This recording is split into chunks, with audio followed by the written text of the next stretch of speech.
Ow.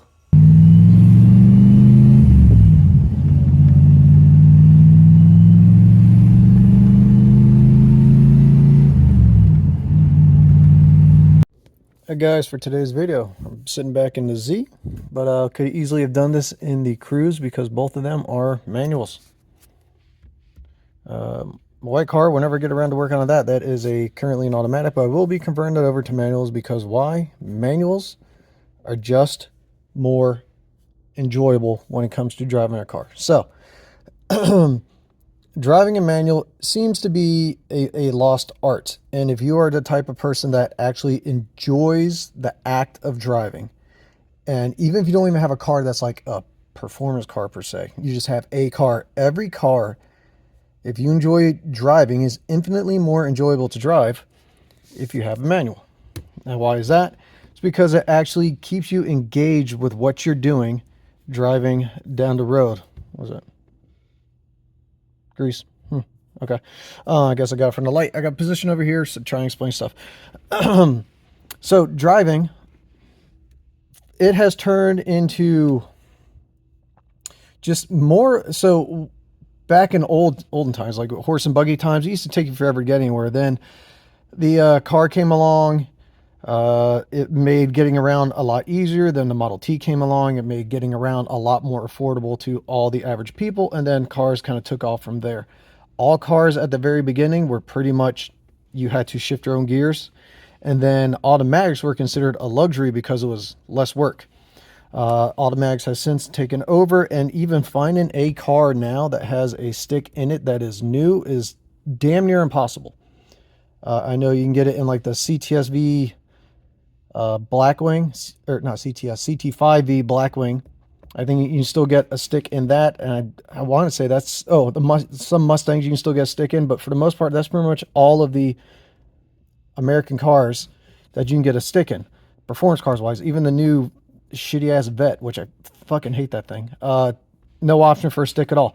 It's just those stupid flappy paddles, and people argue is like, oh, well, you'll never be able to ship as fast as an automatic. The only people that say that are the people that cannot actually drive a stick themselves.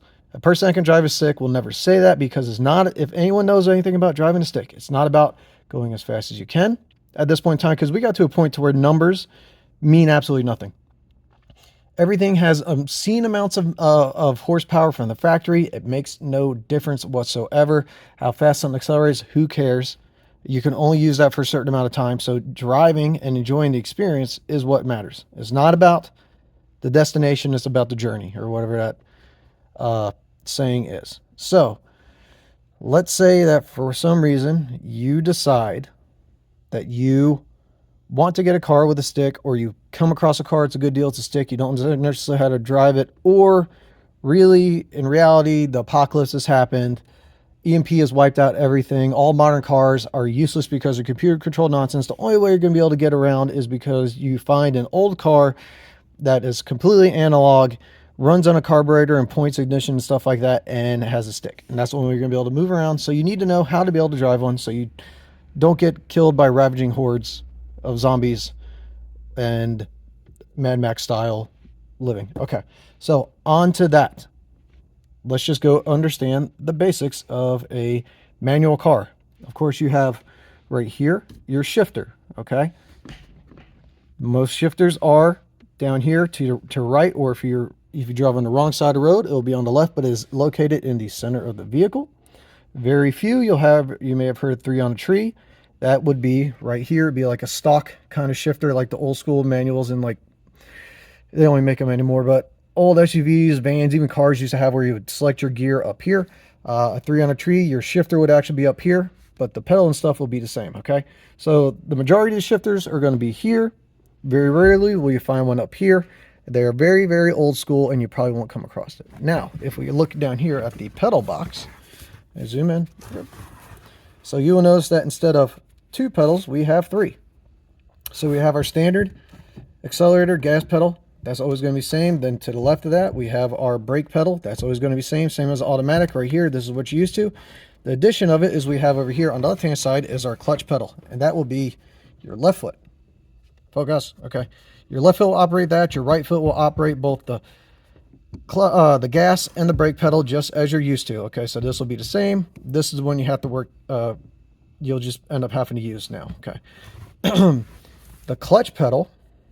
So if we're thinking about an automatic, you can sit there at a stoplight or whatever with the car running in gear, in drive, and hold the gas or the brake pedal down, and the car will stay running. The reason that happens is because there's a torque converter in there that is spinning, that is decoupling the transmission itself from the engine at the same time. It's attached to a flex plate on the back, and as the engine is spinning, the torque converter is spinning and allowing that energy from the engine to dissipate and not be transferred directly to the transmission. As you then take your foot off of that and start hitting the gas, the torque converter starts to spin faster. It locks up, locks down, and then it transfers the energy from the engine through the transmission and out to the wheels like that. Okay. The clutch pedal, what you have to imagine is, for what you used to, is kind of be like your torque converter. So you can sit there at a light with your foot on the brake, but if your car was in gear, you would need to have the clutch pedal down. And what the clutch pedal does is, at the back of the engine, there's a spinning flywheel, same as a flex plate. Well, similar to a flex plate, but the flywheel is pretty much solid.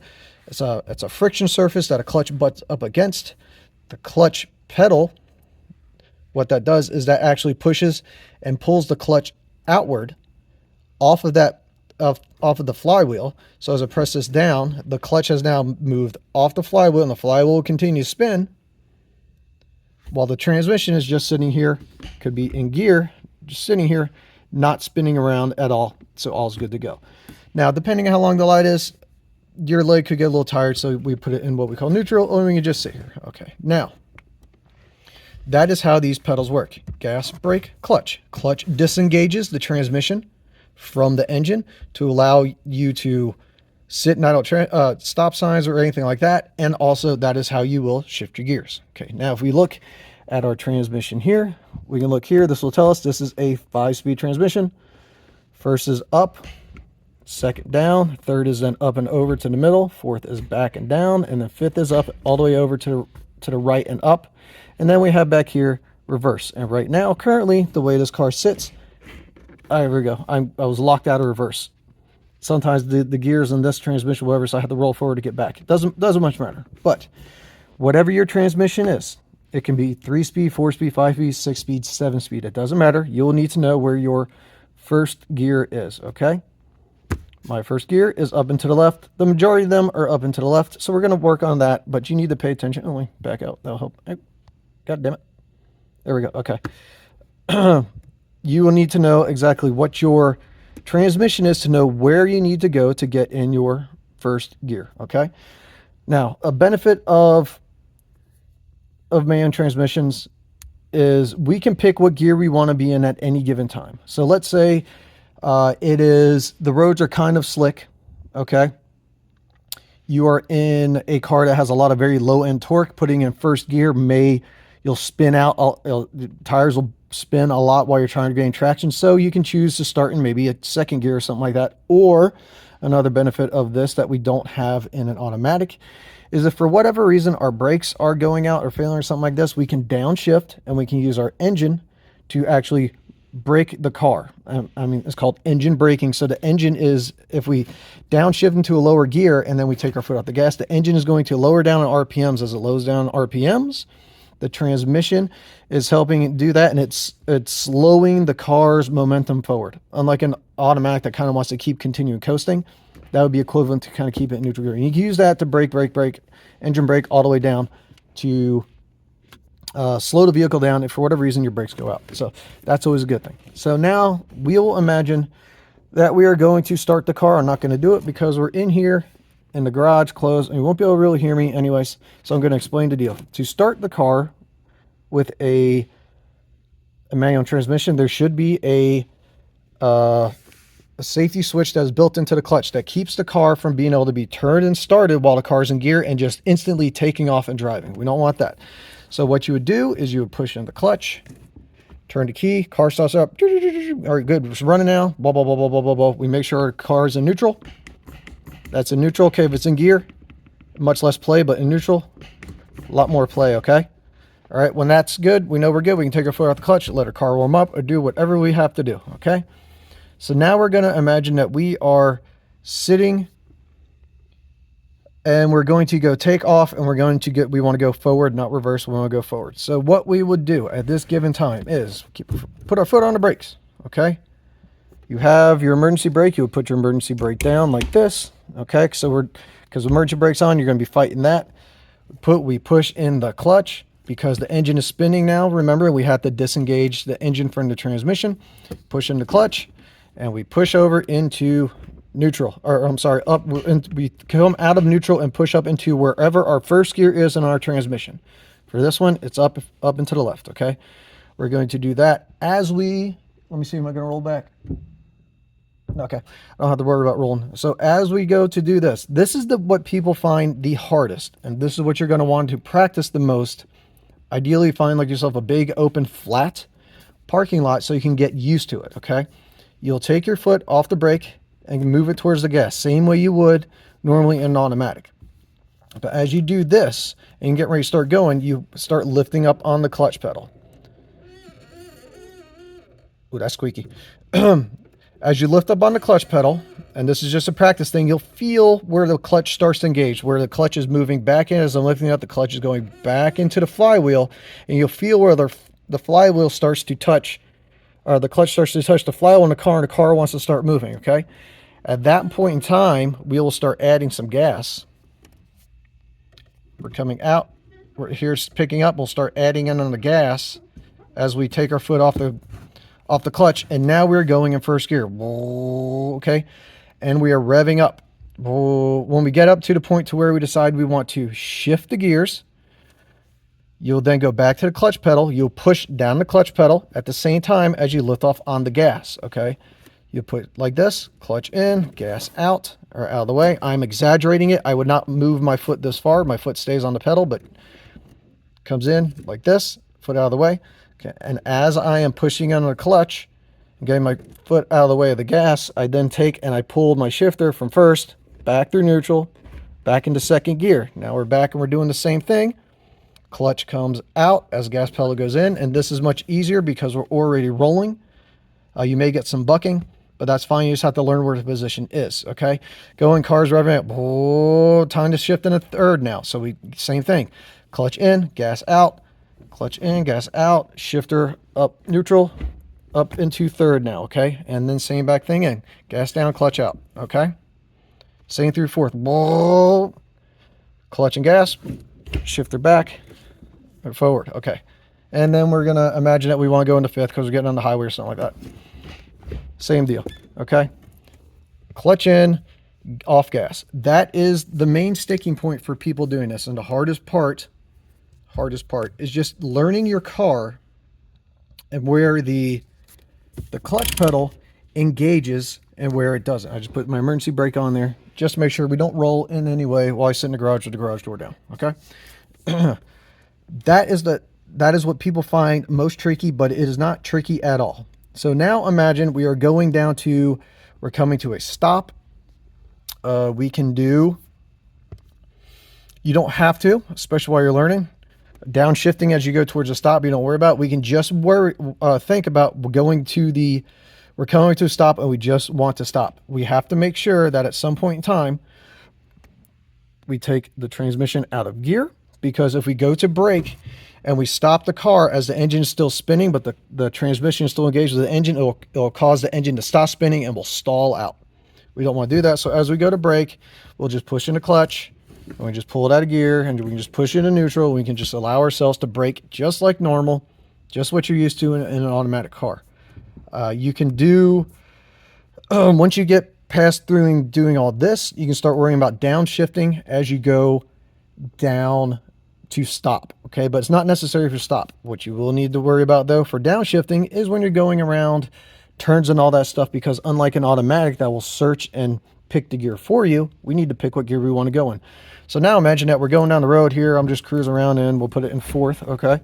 I'm cruising around in fourth gear, and now I want to go to up here at this side road. I want to go shift down, and I can take the road into second.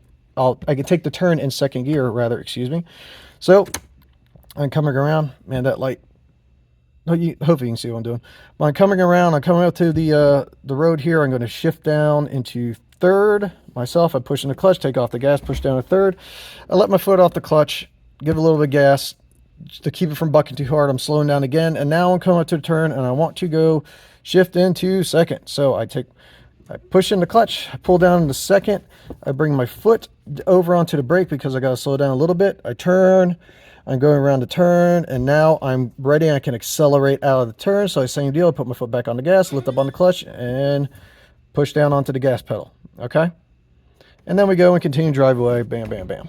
Shifting to third, back and forth. So I'm going to shift into fourth now, so you can get everything in one screen. Okay? Just like that. Okay?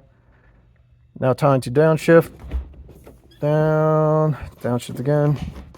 Down. All right, and now we're coming up to a stop. Bam. And we're slowing down. And we're stopped. I want to get accelerated, or I want to start going again. The light has turned green, pushing the clutch, push up in first gear. I come over off the gas, off the brake, onto the gas, let out on the clutch, and accelerate on the gas.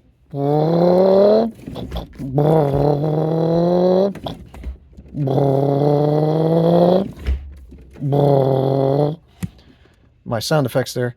So that is how you actually drive a stick. It is not nearly as complicated as society wants to make it out to be. Is it more work? No, I don't consider it work. Is it more engagement? Absolutely, and that's the point. That is why car people are in the cars, is to be engaged. And that's exactly why I utterly despise electric vehicles. They have taken out every single thing that makes a car and has turned it into an appliance, and they are just soulless puds. And that's it. And I don't like that. So now what I'm going to try and do is I'm going to see if I can't figure out a way to mount. Maybe. See if I can't figure out a way to mount a camera in here, and we'll just go for a drive so you can kind of see what I was talking about in action and listen to the car. If you hear a squeaking every time I shift gears or downshift or whatever, that's because my fan belt, and yes, it's an actual fan belt. This is a V-belt system on the power steering pump. So the power steering belt in the V-belt system slips a little bit when I give it a little gas. It like slips on the crank pulley. But yeah, so other than that, that is how you drive a stick. I highly recommend anyone that is into cars get themselves a car that has a stick, and it is the lost art. This is considered, I don't even know if millennials now, because we are old, even though I'm considered a zennial, I think. I don't know. But call it millennial, call it Gen Z, Gen Alpha, whatever, anti-theft system, because they don't know how to drive this. Most of them. So yeah, that's what it's like that is how you would go about driving a stick. Hopefully you can see the way I demonstrated in here, and now I'll hopefully get you guys some action shots. So that's all I got for you today, guys. Like, comment, subscribe, and all that stuff, and I will see you next time.